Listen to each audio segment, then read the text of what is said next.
Mount ever, Seceda. Now located in the Dolomites of northern Italy, I remember the first time I saw a video of this mountain, I couldn't believe it existed. The green glass slopes contrasted with the jagged mountain ridge, often covered in clouds, makes one of the most beautiful landscape condoles up the mountain and made it to the top. I remember the first time I saw the mountain, I couldn't believe my eyes. The clouds covered half of it, making it one of the best views I've ever gotten, at least once in a life. Another magical place nearby is Alpe de Suisse. It's home to the largest high alpine meadow in Europe. The backdrop of the mountain with the farm cabins creates a scene straight out of a dream.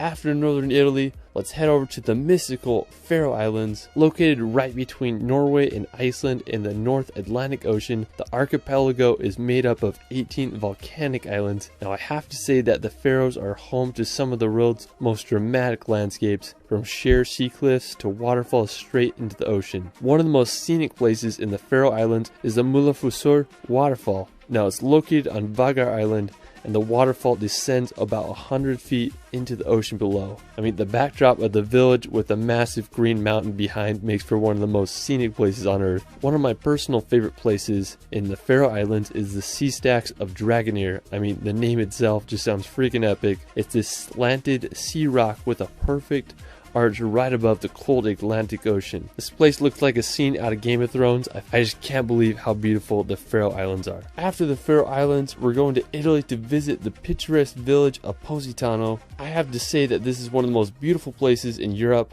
Located on the Amalfi Coast, back in the 1st century, luxury Roman villas were built on the coast here. It was believed to be a home of mythical sirens who would seduce sailors to crash upon the rocky shores. Positano was a somewhat poor fishing village during the first half of the 20th century, but tourism began to gain traction in the 1950s. When you see this place in real life, you won't believe it. It's hard to beat the backdrop of the mountains filled with colorful villas against the Mediterranean Sea with boats and yachts. Positano is quite the touristy destination, but its beauty is worth it. After Positano, we're going to head over to Switzerland to Valle Verzasca. Valle Verzasca is famous for having this medieval bridge that goes over some of the clearest river water in the world. I was immediately baffled by the beauty of this place, but I was able to throw some of my favorite gainers off the water. I also had an amazing time snorkeling in the water there. I mean, just so clear. It was such a fun memory for me. I mean, it's hard to beat cliff jumping in Switzerland. Alright, so after Switzerland, we're going to head over to the Italian coast to visit Cinque Terre. Now, Cinque Terre is made up of 5 seaside villages that date back to medieval times. During the medieval ages, the villages started to be attacked by pirates, so fortifying walls were built to protect them against any future raids. The small town of Vernazza is one of my favorites. It has the only natural port of Cinque Terre.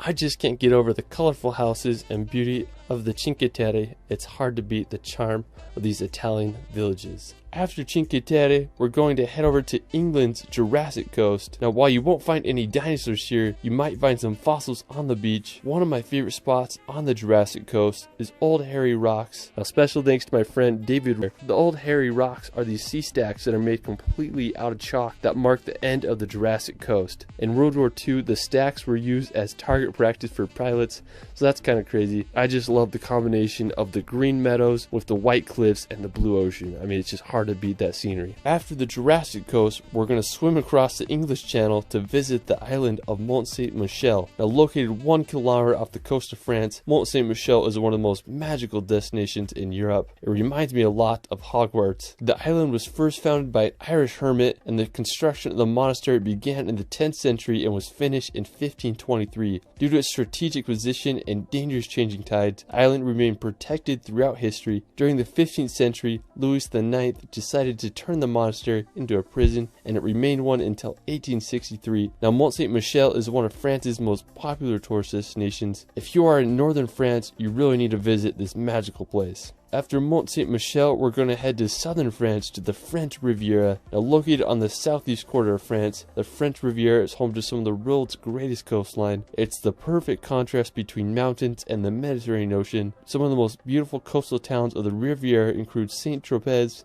Nice, and Cannes. Now, the French Riviera is also home to the tiny country of Monaco. Monaco is the second smallest country after the Vatican, The whole country is only 499 acres. Monaco has been known as a billionaire's playground, and over 1/3 of Monaco's citizens are millionaires. One of the most famous places in Monaco is the Monte Carlosino. It was opened in 1863 and has been featured in the James Bond films. If you can handle the riches of Monte Carlo and Monaco, definitely a place to add to your bucket list. Afterwards, we're going to head over to Norway to visit Liseboten to drive down one of Europe's craziest roads. What I think is so scenic about Liseboten is the road which leads down to it. When I first saw pictures of it, I couldn't believe it. It consists of 27 hairpin turns that descend down the fjord to the village below. After Liseboten, we're going to head over to the nearby Pulpit Rock. Pulpit Rock is a famous flat-top cliff with a straight drop of over 600 meters. Pulpit Rock can get super packed, so if you want to avoid the crowds, you can wake up super early and get to Pulpit Rock to enjoy the sunrise. Another hike to do is the trek to Trolltunga. Now, Trolltunga is possibly the most iconic rock formation in Norway, as it shoots out over 2,000 feet from the lake below. Trolltunga is definitely the hardest hike of the three.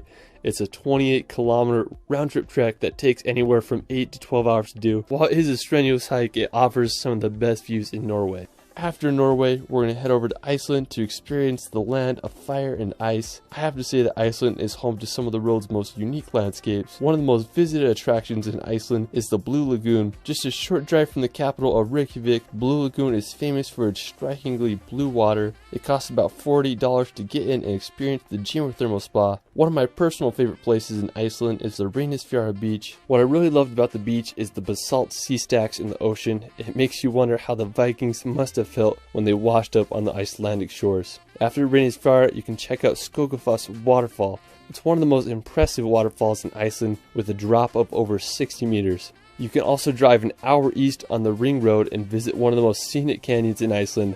I'm not even going to try to pronounce it, but it looks like something straight out of a fantasy movie. Don't be surprised if you see a troll walking around there. If you drive another 3 hours down the Ring Road, you'll reach Stokesness. It's such a dramatic view with the black sand and the mountain in the background. On the other side of Iceland, you can visit Kirkjufelsfoss. It's this uniquely shaped mountain that looks like Gandalf's hat. There's a waterfall nearby and it makes for an incredible shot. If you go in the wintertime, you might just get lucky and see the Aurora Borealis. There's just so much to see in Iceland, and I hope everyone can see it at least once in their life. After freezing in Iceland, we're going to head over to Greece to visit my favorite island in the world, Zakynthos. Now, I've been there twice so far and I just keep wanting to come back. It's one of the most impressive locations that I've ever been. From 1,000-foot white cliffs to the bluest water you've ever seen, Zakynthos has it all. The most famous place in Zakynthos is Shipwreck Beach. Back in the 1980s, a cargo ship from Turkey was carrying illegal contraband and the Greek Navy chased them into this cove where it crashed. Over the years, the sand has built up around the ship and it's created one of the most visually stunning locations in the ship. Another one of my favorite Greek islands is Milos. It's about a 5-hour boat ride from Athens, and one of the most impressive places on Milos is the Kleftiko Caves. You'll have to take a boat to get there. They have these gorgeous white rocks that jet out of the water, and the water is just so clear there. Another really cool spot on Milos is the Serakaniko Beach. It's a unique place that is made of lava that has been bleached by the sun and sea. I mean, just looking at this footage makes me want to go buy a plane ticket and go there right now. After exploring the islands of Greece, we're going to head over to Russia's St. Petersburg. St. Petersburg is located at the end of the Baltic Sea. It was founded relatively recent in 1703 after Russia captured it from Swedish colonists. Today it's one of Russia's most thriving cities and receives millions of tourists each year. I love all the canals. It reminded me a lot of Amsterdam. One of the most famous spots is the Peter and Paul Fortress. It was the original citadel of St. Petersburg and was finished in 1740. You can also check out sites such as the Palace Square or many of the city's gorgeous gardens. After St. Petersburg, we're going to head over to Latvia to visit Riga. Now, I have to say that I was very surprised by Riga's beauty. It's full of stunning medieval architecture. Riga was founded back in 1201, and today it's the largest city of all the Baltic countries. One of the most famous buildings is the House of the Blackheads. It's located in Riga's Old Town and was built in the 14th century. St. Peter's Church is another dramatic building that towers over Riga's skylines. Riga is just such a special and underrated city, and I hope all can visit. After, we're going to head over to the Czech Republic to explore the capital city of Prague. Due to its location and rich history, Prague is known as the political, cultural, and economic center of Europe. One of my favorite attractions is the Charles Bridge. Its construction began in 1357 and it wasn't finished until the beginning of the 15th century. The bridge is decorated with an alley of over 30 statues. I mean, it's just so scenic and such a great feature in Prague. The Old Town Square is also a great place to explore, and the Prague Castle is another beautiful sight to see. It's considered to be the largest ancient castle in the world, and it was built more than 1,000 years ago in the 9th century. I mean, that's a freaking long time. Prague has such a historic vibe, and I hope all can visit. Afterwards, we're going to head to the Netherlands to visit Amsterdam. Now, known for its elaborate canal system, narrow houses, and countless bridges, Amsterdam has a vibe like none other. I was in Amsterdam many years ago, and its impression has always left a mark on me. It's just crazy to think that people were able to construct a city around canals hundreds of years ago. Amsterdam originated as a small fishing village in the 12th century and rose to one of the world's most important trading ports in the 17th century. When I was there, I just had an incredible time just walking around the canals and enjoying the atmosphere of this incredible city. After Netherlands, we're going to head over to Budapest. Now, located in Hungary, Budapest is one of Europe's most photogenic destinations.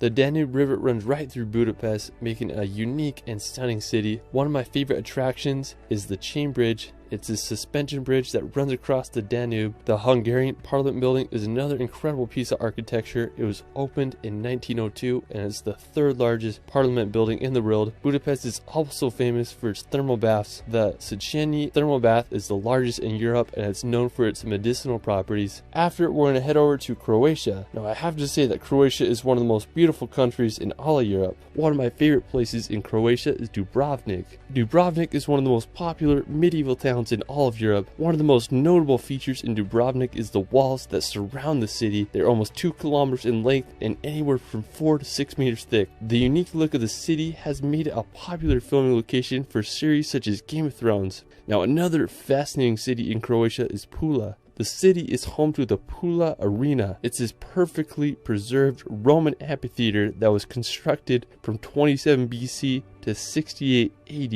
and it's the world's 6th largest surviving Roman arena. Now, right off the coast of Pula is the Brugini Islands. That's a set of 14 uniquely shaped islands. Just have a really distinct look to them. Now, if you want to head inland, you can check out the Plitvice Lakes National Park. It's home to some of Europe's most beautiful lakes and waterfalls. They remind me a lot of Bosnia's Karvika waterfalls. You take an electric boat over the water and explore the 16 terraced lakes of the park. There's wooden walkways to walk and explore. I mean, just such a beautiful place. I can't believe the color of the water there. After Croatia, we're going to head over to Slovenia to visit Ljubljana. Now, while Ljubljana is one of the smallest capitals in Europe with a population of around 300,000, it's one of the most beautiful in my opinion. The crowning feature is the Ljubljana Castle as it overlooks the city. It was built around the 12th century. It's one of the capital's most popular attractions. If you want to venture outside the capital, I'd highly recommend making the hour drive to the fairy tale destination of Lake Bled. It's one of the most beautiful lakes in all of Europe, with a little island and church right in the middle. Another one of my favorite places in Slovenia is the river Socha. This river is over 138 kilometers long and passes through western Slovenia and Italy.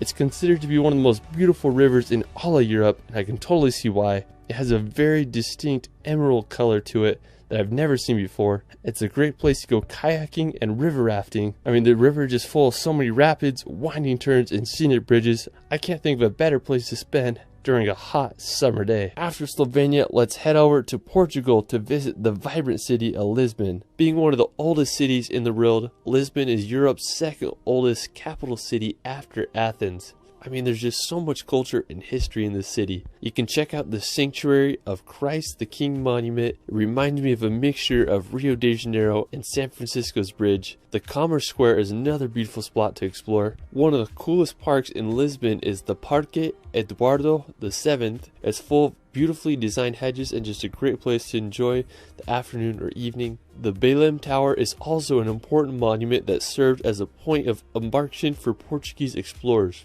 Lisbon is also close to some stunning beaches such as Ursa Beach. While we're still in Portugal, we're going to head to the Algarve coast. Located in Portugal's southernmost region, the Algarve coast is famous for its sea cliffs, filled with hidden beaches and sea caves. One really intriguing place is Ponte da Piedade. It's full of countless grottos and sea arches to explore. Such a unique and beautiful area. After Portugal, we're going to head over to Germany to visit the Bavarian Alps. Located in southern Germany, right next to the Austrian border, the Bavarian Alps are home to jaw-dropping scenery. One of the most famous towns is Berchtesgaden. It's just a 30-minute drive from Salzburg. The area is also full of stunning alpine lakes. One of my favorites is Obersee. It's famous for having this little mountain cabin right on the lake. One of the most well-known places in Bavaria is the Neuschwanstein Castle. I have to say this is the most beautiful castle in all Europe. It's nestled at the very tip of southern Germany. Neuschwanstein Castle is placed perfectly in the mountains with a phenomenal 360 view of the Bavarian Alps and the town below. The construction of the castle began in 1869. The castle receives over 1.4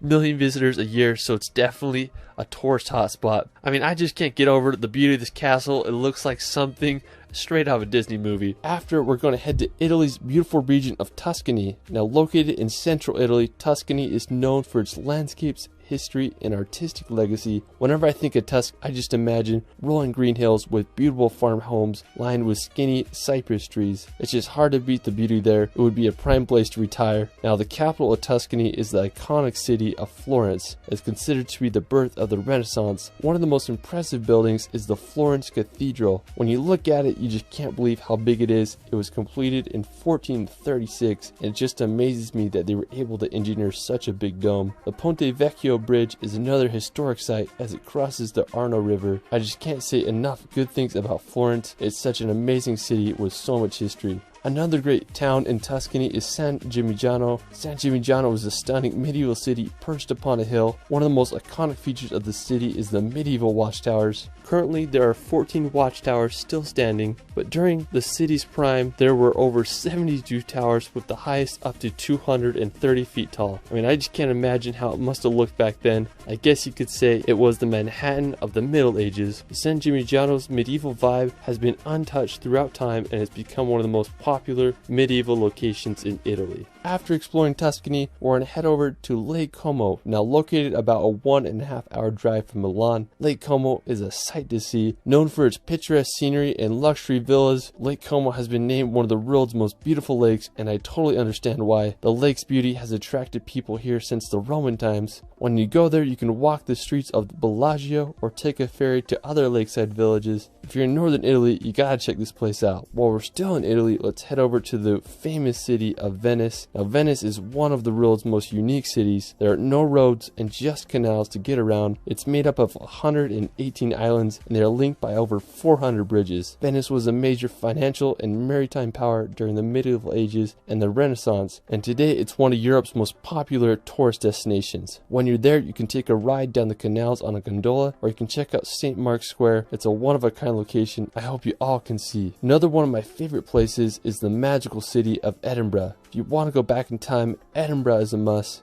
It's where J.K. Rowling wrote her Harry Potter novels. When I started traveling, this was one of the first cities I visited. It's a medieval town with intricate neoclassical buildings, cobblestone streets, and beautiful gardens. The iconic Edinburgh Castle overlooks the city and it's home to Scotland's crown jewels. One of my favorite places in Edinburgh is Calton Hill. It just offers a beautiful view of the entire city. While we're still in Scotland, we're going to visit the Isle of Skye. If you want to feel like you're in a fairy tale, this is where you need to go. I was lucky enough to visit the Isle of Skye last summer. It's about a 5-hour drive from Edinburgh. Now, one of the most impressive places in the Isle of Skye is the Old Manor.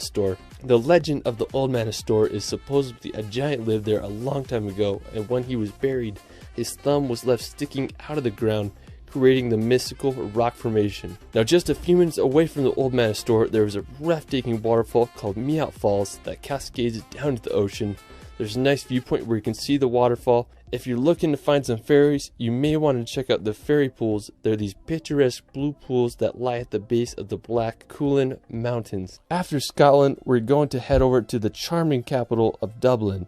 Now, located on Ireland's eastern coast, Dublin is a city full of charm. The capital is known for its beautiful gardens and architecture. I mean, just such a friendly vibe to it. When you're there, you can take a walk across the River Liffey on the uniquely designed Samuel Beckett Bridge, or you can walk to the coast to experience the Irish Sea. I just love the feel of Dublin. It's just such a magical capital. What's also cool about Dublin is that you can visit most places in the country with a few hours drive. You can make the 3-hour journey to the Cliffs of Moher on Ireland's west coast, or you could venture 2 hours to the spooky, dark hedges in Northern Ireland. There's just so much to experience. After Ireland, let's head over to Poland to visit Warsaw. Located on the Vistula River in east central Poland, Warsaw is the capital and largest city in the country. Warsaw began to grow in the 16th century and was called the Paris of the North, but Warsaw was damaged extensively during World War II, with 85% of its buildings in ruins. Today, it's a bustling capital with a population of 1.8 million. One of my favorite buildings is the Palace of Culture and Science. At 778 feet tall, it's the 5th tallest building in the EU. You want to see some medieval vibes, you can check out Warsaw's Old Town. It was established in the 13th century and is full of history and medieval architecture. While we're still in Poland, we're going to head down to Krakow. Located in southern Poland, Krakow was founded back in the 7th century, so you best believe it's full of beautiful history and architecture. One of the most impressive sights is the Walbo Royal Castle. It was built during the 14th century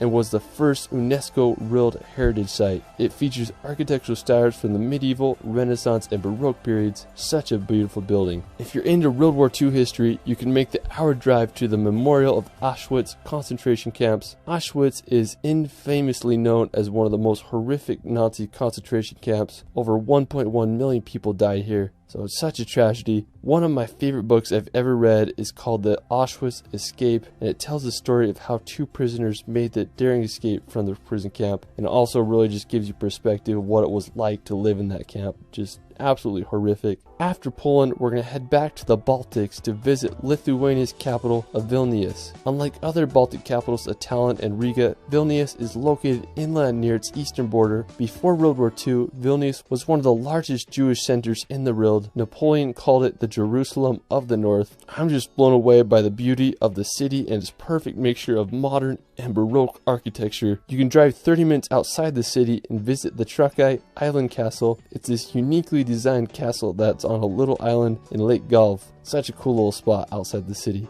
After Lithuania, we're going to head down to Austria to visit the capital of Vienna. Now, Vienna has been ranked one of the world's most livable cities. Vienna is known as the city of music. Musicians such as Beethoven and Mozart called Vienna their home. One of the most impressive places is the Schönbrunn Palace. There's stunning gardens and mazes to explore around the palace. If you want to visit the Austrian Alps, you can head over to the picturesque village of Hallstatt. This town looks like it should be in a fairy tale because it's so magical. It was once a salt mining town, but now it's one of Austria's most popular tourist attractions. After Austria, we're going to head over to France, to the capital of Paris. Now, since the 17th century, Paris has been Europe's major center of finance, diplomacy, fashion, and the arts. Paris is one of the world's most visited cities, and with all its attractions and fascinating history, it's easy to see why. Paris's most recognizable attraction is the Eiffel Tower. It was built in 1889 for the World Fair.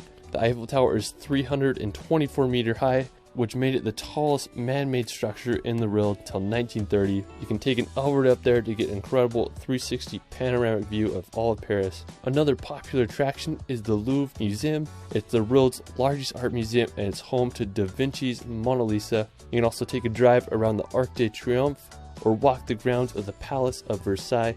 And there's just so much to see in this grand city. If you want a road trip outside the capital, you can head to France's northern coast, visit the coastal town of Etretat. Located about 3 hours outside of Paris, Etretat is famous for its white cliffs and rock formations. One of the most well-known is the Falaise de Aval Arch. It has such a unique shape. I guess you could say they are the French cousins of old hairy rocks. While we're still in France, we're going to head to the French Alps. The French Alps are home to Mont Blanc, which is the highest mountain in all of the Alps at 15,774 feet. The border between France and Italy passes right through the summit, making it both French and Italian. One thing that I think that is cool about Mont Blanc is the glaciers that run down from it. And there are also a lot of beautiful alpine lakes that offer incredible views of the French Alps. After, we're going to head to Switzerland to visit the village of Grindelwald. I was lucky enough to live in Switzerland, and on my last week living there, I did a road trip to Grindelwald to see what the hype was about. When I got there, I was awestruck by Mount Eiger. It's the biggest mountain I've ever seen.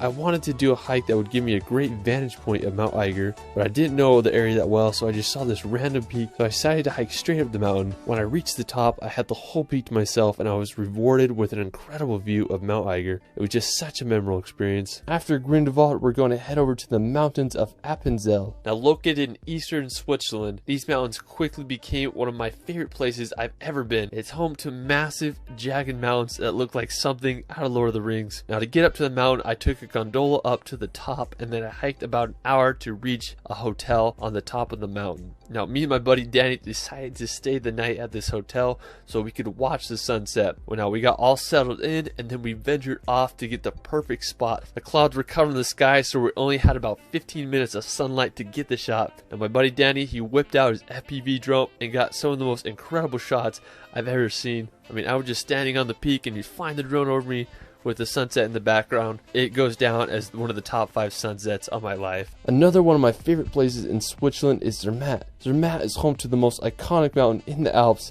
the Matterhorn. With a height of 14,690 feet, it's one of the highest peaks in the Alps. There are many different hikes you can do around the area to get different views of the Matterhorn. If you're an early riser, I'd suggest getting up for sunrise to watch the morning light kiss the top of the Matterhorn as the sun rises over the horizon. Zermatt is a really unique city because they don't allow cars or motorized vehicles, so I had to take a train to get there. When I reached the city, I just had a great time exploring. I also found a McDonald's there, so that was kind of funny. Another one of my favorite places in Switzerland is Jungfraujoch, otherwise known as the top of Europe. So me and my friends decided to take Europe's highest train. Now normally the ticket during summer is around $240, but we got the early bird special, so it was half off. We went up to the very top. When you get off the train, you get into like these cave tunnels. We made it out to the ice plateau and were able to get an incredible view of the glacier below. After, we went to the top of the Sphinx Observatory to get some more amazing views. One of the coolest parts of Jungfraujoch is the glacier tunnels.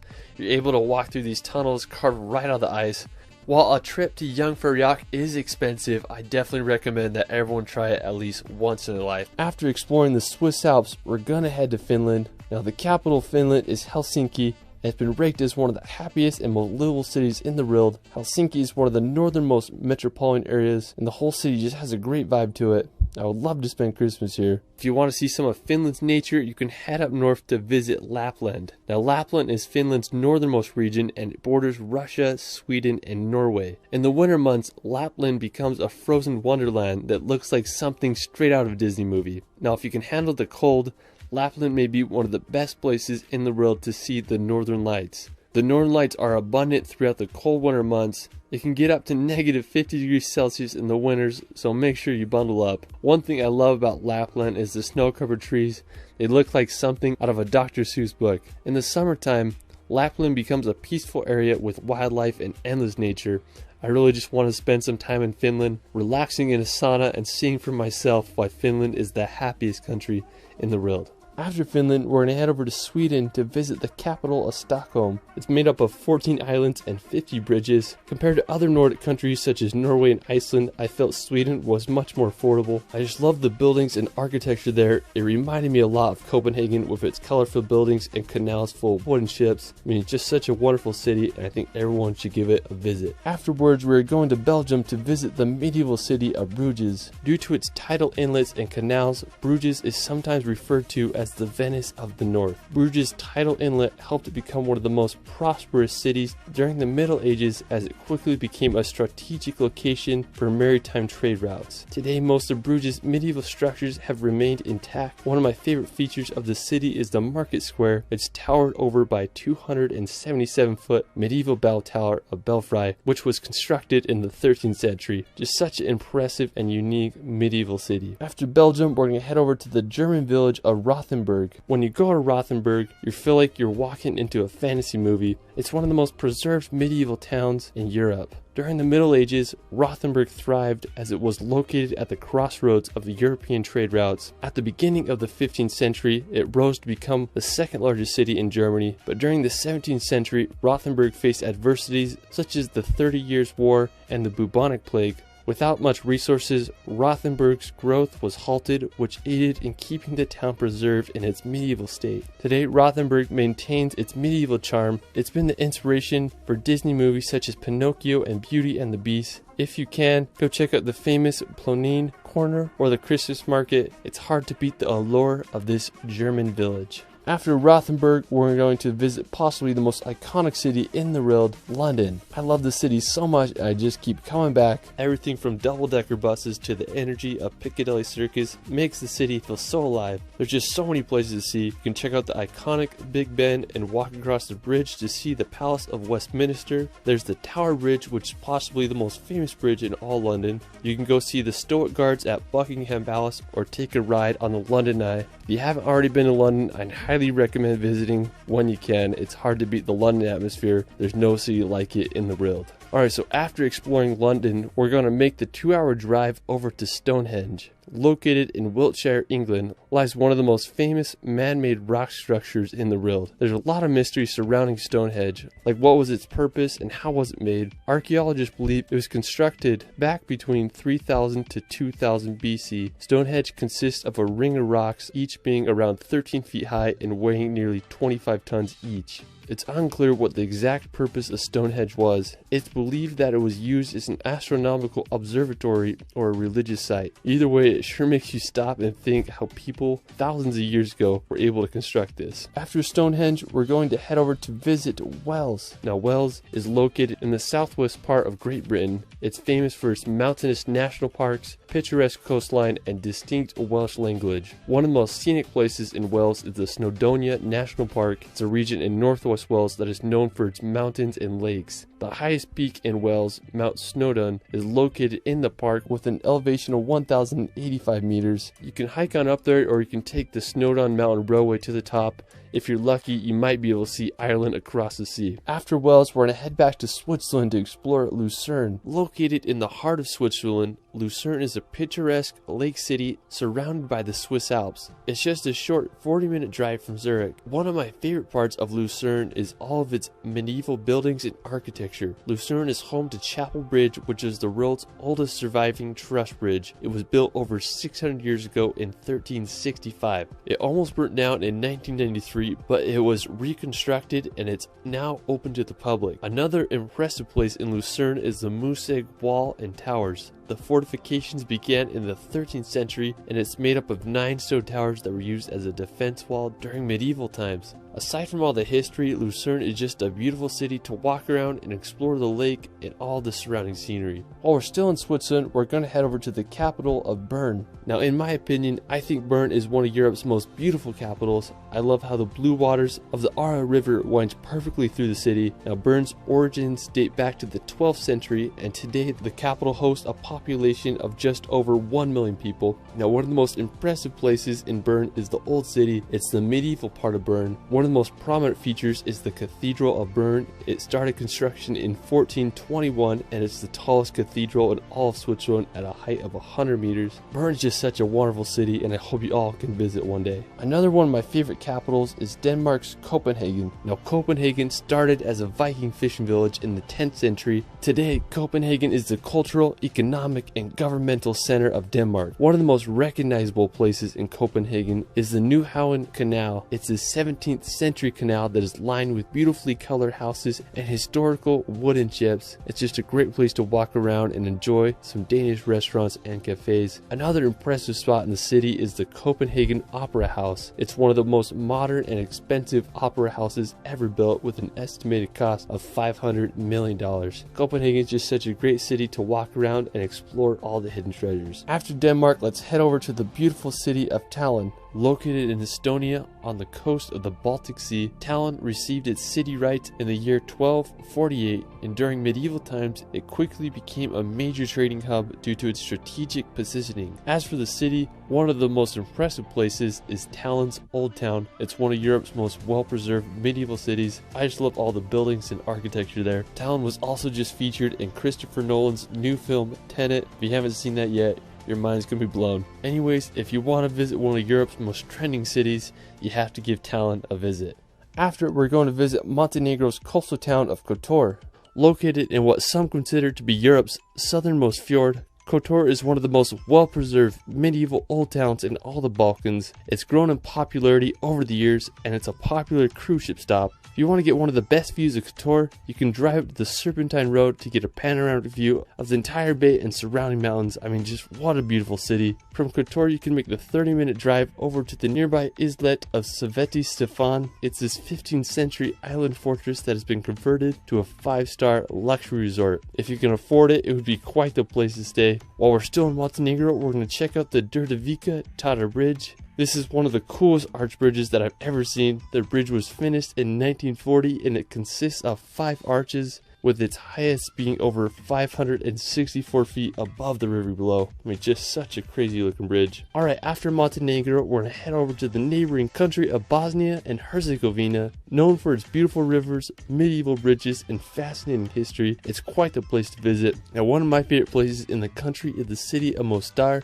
The most popular feature of the city is the Old Bridge. It's an Ottoman bridge from the 16th century. It stood for 427 years until it was destroyed in 1993 during the Croat-Bosniak War, but in 2004 it was rebuilt. Another really cool spot in Bosnia is the Kravica Waterfalls. Only a 40-minute drive from Mostar, the Kravica Waterfalls are home to an incredible amphitheater of cascading waterfalls, with some as high as 25 meters tall. What's cool is they let you swim there, so it's just a great place to spend during the warm summer months. Afterwards, we're going to head over to Greece to visit the medieval monasteries of Meteora. Located in central Greece, Meteora is home to 6 monasteries built upon nearly inaccessible rock pillars. During the 14th century, monks were facing attacks from Turkish raiders, so they needed a place where they could worship in safety. They decided to start building the monasteries upon the rocks. These places of worship were perfect for the monks because the only way to reach them was by climbing long ladders. The monasteries became a place of refuge, and over 20 monasteries were built during the 14th century. I was lucky enough to go here a few years ago. When I got there, I was just amazed by the architecture of these monasteries. They are perched perfectly on the cliff edge, and you wonder how people could have built these in the medieval times. If you're ever in Greece, make sure you visit this magical place. Another incredible spot in northern Greece is Mount Olympus,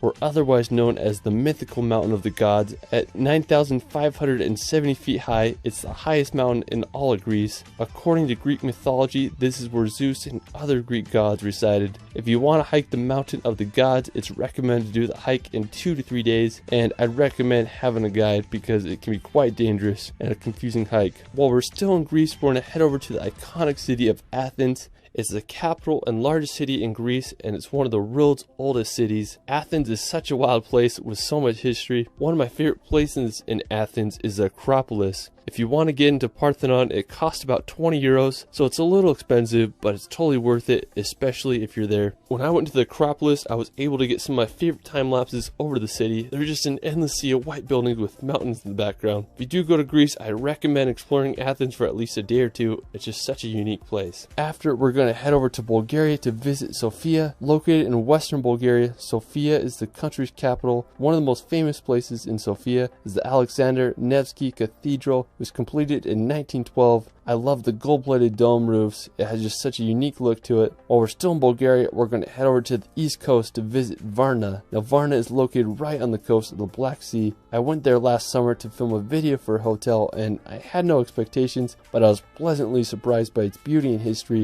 It reminded me a lot of California's coastline. It had great beaches, wonderful weather, with tons of entertainment. Now, another interesting spot in Bulgaria is the Belogradchik Fortress. It's located in the Balkan Mountains. It's this ancient fortress amongst some really unique rock formations. The fortress was captured by the Ottomans in the 14th century. The thing that strikes me about the area is how they incorporated the rocks into the fortresses. I mean, just such a unique place. I've never seen anything like it. After Bulgaria, we're going to head up north to Romania to visit the medieval castles of Transylvania. Now, Transylvania is a very intriguing yet spooky region. Transylvania is where Bram Stoker's novel Count Dracula takes place. Now, one of the most famous locations in Transylvania is the Bran Castle. Located near the city of Brasov, the castle was built around the 14th century and served as a fortification against the Ottoman Empire. Due to its dramatic architecture and possible connection to Vlad the Impaler, the castle has been named Dracula's Castle. I could totally imagine Count Dracula using this castle as his hideout. Now, Romania is also home to this really cool road called the Transfiguration Road. It's full of hairpin turns, and it's easy to see why it's one of the most popular roads in in all Europe. After Romania, let's head back to Norway to visit the Lofoten Islands. Lofoten is located in northern Norway, and even though it's in the Arctic Circle, it feels like you're on a tropical island there.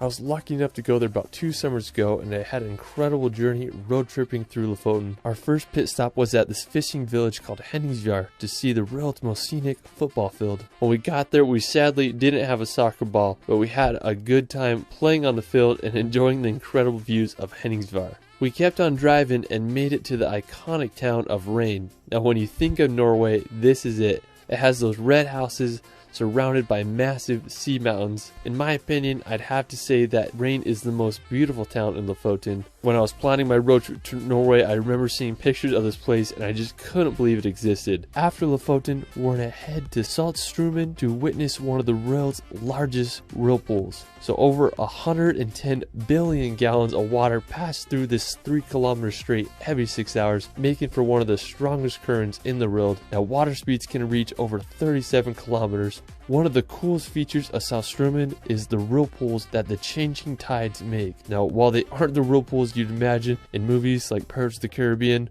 these whirlpools can get over 33 feet in diameter with a depth of over 16 feet. You can take a boat ride through the current, or you can witness the whirlpools from the bridge above. After the whirlpools, we're going to take a drive to one of Norway's most famous routes, the Atlantic Ocean Road. This 8.3 kilometer road runs across an archipelago of islands as it connects the islands of Averøy to the Romsdal Peninsula. The Atlantic Ocean Road was completed in 1989 and cost 122 million Norwegian krone to make. It's made up of 8 bridges and 4 resting places. The route is an impressive feat of engineering and it won the Norwegian Construction of the Century Award. So if you decide to go on a Norway road trip, you have to take a drive on the Atlantic Ocean Road. While we're still on the topic of roads, if you drive just 2 hours south, you'll reach another one of Norway's most famous routes, Trollstigen. Now Trollstigen, or the Troll's Path, is a serpentine road that makes over 11 hairpin turns as it descends on a 10% decline to the valley below. Trollstigen has 2 powerful waterfalls that pass through the road. The Stigfossen waterfall has a total height of 240 meters. I mean, that's just freaking huge. Another really cool place in the area is Trollveggen, or the Troll's Wall. It's Europe's tallest vertical overhanging rock face at about 3,600 feet high. I mean, it's just unbelievable. Alright, after Trollstigen, you can make the 2-hour drive south to visit the Geiranger Fjord. Now, Geiranger Fjord is one of Norway's most popular destinations. The fjord is over 260 meters deep and is surrounded by massive mountains that are over 1,600 meters high. There are many viewpoints to get the best perspective of the fjord. One of the most spectacular features of Geiranger Fjord is the Seven Sisters waterfall. The waterfall consists of 7 separate streams that descend 410 meters to the water below. The best way to see the fjord is by boat. You can take a cruise ship or a 1-hour ferry of Geiranger to Helisilt for about $35. This is by far the best way to witness the waterfalls and majesty of the fjord. After exploring the fjords, we're going to head back to the Arctic Circle to visit one of the most northern places in all of Europe, Svalbard. Now Svalbard is located right between the North Pole and Norway. The capital of Svalbard is this town called Longyearbyen, which has a population of a whopping 2,000 people. What's cool about Svalbard is that it's a visa-free zone, so basically anyone can move and work there. The archipelago is also home to the Svalbard Global Seed Vault, where thousands of the world's seeds are kept in case of a global catastrophe. After Svalbard, we're going to head over to Russia to visit Moscow. Moscow is the world's most northernmost and coldest megacity. It's also Europe's second most popular city with over 12.4 million residents. One of the coolest places in Moscow is St. Basil's Cathedral. It was completed in 1561 under orders of Ivan the Terrible. It has such a unique look with its colorful onion-shaped domes. Right next to the cathedral is the Moscow Kremlin. It's a fortified complex that was completed in 1495. It serves as the official residence of Vladimir Putin, so it's basically the Russian equivalent of the White House. One of the most stunning buildings, in my opinion, is the Moscow State University. It reminds me of a scene straight out of a Batman movie. I mean, there's just so many intriguing places to visit in Moscow. What a wild place. Russia is also home to the tallest mountain in Europe, Mount Elbrus. Located in southwestern Russia stands this massive 18,510 foot high stratovolcano. It's the 10th most prominent peak in the world. Now it's a dormant volcano with 2 peaks. I mean, the mountains in the area remind me a lot of the Swiss Alps. I just can't believe how big they are. So if you want to hike to the top of Mount Elbrus, climbing isn't very technical. You're mostly walking with crampons on snow to the top, but the climb can be very challenging due to altitude and unpredictable weather. A lot of people compare its difficulty to climbing Mount Kilimanjaro. While I've never been to Russia, I'd love to summit this mountain one day. I just think it would be such an adventure. Afterwards, we're going to head over to Turkey to visit the notorious city of Istanbul. Istanbul is one of the most fascinating places. It's a transcontinental city, which means that Istanbul is part of both Europe and Asia. The Bosphorus Strait, which is considered to be the boundary between Europe and Asia, runs right through the capital. Istanbul is the most populated city of all of Europe, with a population of over 15 million. The history of Istanbul is endless. It was settled as far back as 7th century BC, and it became the capital of the Roman Empire in the year 330 AD. One of my favorite features of the city is the Galata Tower. It's a uniquely shaped medieval building that dominates the skyline. It was built in 1348, and the tower was used to spot fires. One of the most important features of Istanbul is the Hagia Sophia. It was built all the way back in the year 537 AD as a Christian church, but after the fall of Constantinople in 1453, the church was converted to a mosque by the Ottoman Empire. At the time of its completion, it was the world's largest interior space and the first building to use a fully pendative dome. I mean, just such an amazing structure. After, we're going to visit the famous city of Barcelona. Now, when you think of Spain, this is what you probably imagine. Barcelona is home to incredible architecture, Mediterranean beaches, and an energetic vibe all around. The most iconic attraction in Barcelona is La Sagrada Familia. It's this Roman Catholic minor basilica that began construction over 138 years ago, and it still isn't finished. It's anticipated that construction will be finished in 2026, but who knows? All I know is one of the most unique buildings in the world, and I still can't get my head around that it's been in construction since 1882. After Barcelona, we're going to head over to the wild island of Ibiza. Now, while Ibiza is known for crazy nightlife and party city, it also has some of the world's best beaches and cliff jumping. Me and my brother decided to go to Ibiza for Halloween because why not? Anyways, we spent the first few days exploring the island, and honestly, I was pretty disappointed because I couldn't find any really cool cliff jump spots. But on our last day, where we had just a few hours before our plane was about to take off, and we found this secluded cove, we hiked down and made sure the water was deep enough, and we found this perfect cliff, and I threw some jumps off, and then my brother did a wild double backflip off the cliff. Another incredible place in Spain is the volcanic Canary Islands. Now, located off the coast of northwestern Africa, Canary Islands are home to some of the world's most unique landscapes. You might as well call them the Hawaiian Islands of Europe because that's what they remind me of. The biggest and most populated island on the archipelago is called Tenerife. One of the craziest places in Tenerife is the cliffs of Los Gigantes. They are these massive sheer cliff walls that rise 800 meters out of the ocean. While we're still in the Atlantic Ocean, we're going to head over to Portugal's archipelago of the Azores. Located right in the middle of the Atlantic Ocean, the Azores are a group of 9 islands like none other. They remind me of a hybrid between New Zealand and Hawaii, with its rolling pastures and green scenery. The largest island on the Azores is São Miguel. One of the most stunning places on the island is Lago das Sete Ciudades. It's a twin lake situated in the crater of a volcano. The highest point in the Azores and all of Portugal is the massive Mount Pico. The stratovolcano is over 7,713 feet high and last erupted in 1720. While we're still in Portugal, we're going to head over to the island of Madeira. Located off the northwest coast of Africa, Madeira is an archipelago of 4 islands. It was claimed by Portugal in 1419. Madeira is known for its idle climate, rugged mountains, and also the birthplace of Cristiano Ronaldo. One of the coolest places in Madeira is Pico do Arriero. It's Madeira's 3rd highest peak. The weather on top can be quite unpredictable. You might get lucky and be above the clouds. After, we're going to head to the 2nd largest island in the Mediterranean, Sardinia. Now, with some of Europe's best coastline, pristine beaches, and the clearest water you've ever seen, Sardinia is the place to be. One of the most impressive places on Sardinia is the Baunai coast. It isn't the easiest place to reach. Most beaches require a long hike or a trip by boat, but that's what makes it so special.